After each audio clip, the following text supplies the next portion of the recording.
Hello बच्चों, चलिए प्रश्न को पढ़ते हैं। संतृप्त तथा असंतृप्त वसा से क्या समझते हैं। इस प्रश्न में हमें बताना है कि संतृप्त और असंतृप्त वसा से क्या समझते हैं, ये क्या होते हैं, ये हमें बताना है। तो आइए देखते हैं। सबसे पहले बात करेंगे इस प्रश्न में मुख्य अवधारणा की। मुख्य अवधारणा इस प्रश्न में हमारे हो जाएगा वसा। वसा क्या होता है इसको देखते हैं। वसा एक कह सकते हैं वश्य अम्ल और ग्लिसरॉल से बने जटिल अणु होते हैं। क्या होते हैं? जटिल अणु होते हैं जो शरीर को विकास और ऊर्जा के लिए जरूरी होते हैं। वसा से हमें ऊर्जा प्राप्त होती है, या कह सकते हैं वसा ऊर्जा का एक स्रोत माना जाता है। और सबसे ज्यादा वसा से ही जो है क्या मिलती है? ऊर्जा मिलती है। तो कह सकते हैं सबसे अधिक इसी से मिलती है। कितनी मिलती है? लगभग 9 कैलोरी की मिलती है। वही अन्य पोषक तत्वों की बात करें जैसे कि प्रोटीन, कार्बोहाइड्रेट, उससे सिर्फ 4 ही मिलती है। लेकिन वसा से जो है सबसे ज्यादा मिलता है 9 कैलोरी की, और कह सकते हैं सबसे ज्यादा ऊर्जा इसी से मिलती है। इसका कार्य ये होता है, और कह सकते हैं ये काम आता है हार्मोन और शरीर की गतिविधियां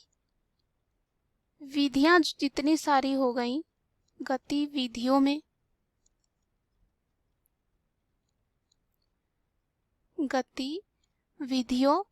में और अन्य पदार्थों को बनाने में ये कह सकते हैं मदद करती है और ये काम आता है।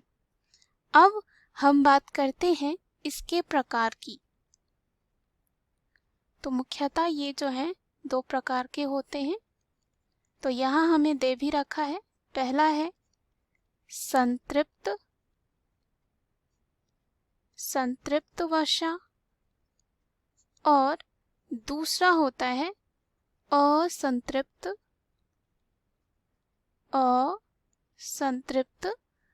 वसा। अब हम बात करते हैं इन दोनों की और अपने हल को देखेंगे इस प्रश्न के। पहला है संतृप्त वसा क्या होता है, इसके बारे में जानेंगे।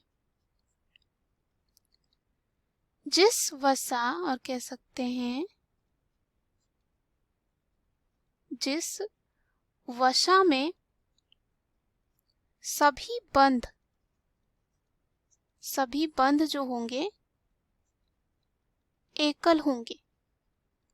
क्या होंगे? एकल, यानी कि एक होंगे, उसे संतृप्त वसा कहा जाता है।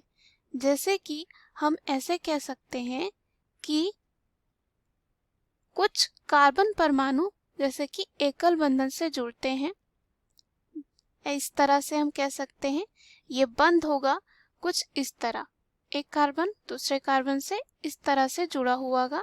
और यहाँ आप देख सकते हैं बंध कितना है? एक ही है। तो इस तरह से जो वसा होगी जिसमें एकल बंध पाया जाता है उसे कहा जाता है संतृप्त वसा। संतृप्त वसा कमरे के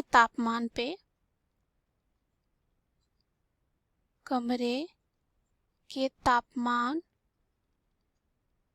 में ज्यादातर ये जो है ठोस होते हैं। क्या होते हैं? ठोस होते हैं। और ऐसा कह सकते हैं अगर 20 डिग्री सेल्सियस तक यहाँ पे तापमान जाता है तो ये क्या हो जाती है? जमने लगती है, ठोस हो जाती है। और यहाँ पे हम बात करें, ये ज्यादातर जो है जानवरों से प्राप्त होने वाली वसाएं होती है। जैसे कि हम उदाहरण के लिए ले सकते हैं जो मक्खन होता है, मक्खन, घी, ये सब जो है आते हैं। अब हम बात करते हैं दूसरा जो हमारे में दे रखा है असंतृप्त वसा की। असंतृप्त वसा की बात करते हैं, तो ये क्या होते हैं इनके बारे में हम देखेंगे। तो इसमें क्या होता है, ऐसा कह सकते हैं जिसमें एकल बंध के अलावा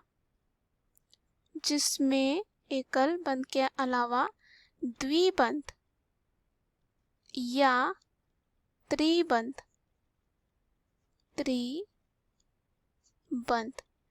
द्विबंध यानी कि 2 यहाँ बंद होंगे, त्रिबंध यानी कि 3 बंद होते हैं, उसे असंतृप्त वसा की श्रेणी में रखा जाता है। जैसे कि हम बात करें इस तरह से जो है होगा, कार्बन कार्बन के बीच जो है 2 बंध और या तो 3 बंध हो सकता है।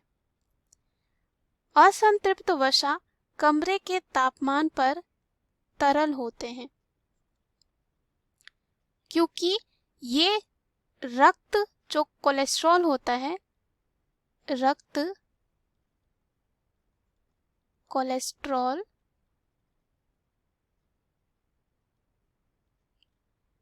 होता है, उसके स्तर में सुधार कर सकते हैं, सूजन को कम कर सकते हैं और हृदय की लय को स्थिर कर सकते हैं। ये असंतृप्त वसा जो भी होते हैं, और बहुत सारे अन्य लाभकारी भूमिकाएं भी इनकी देखी जाती है।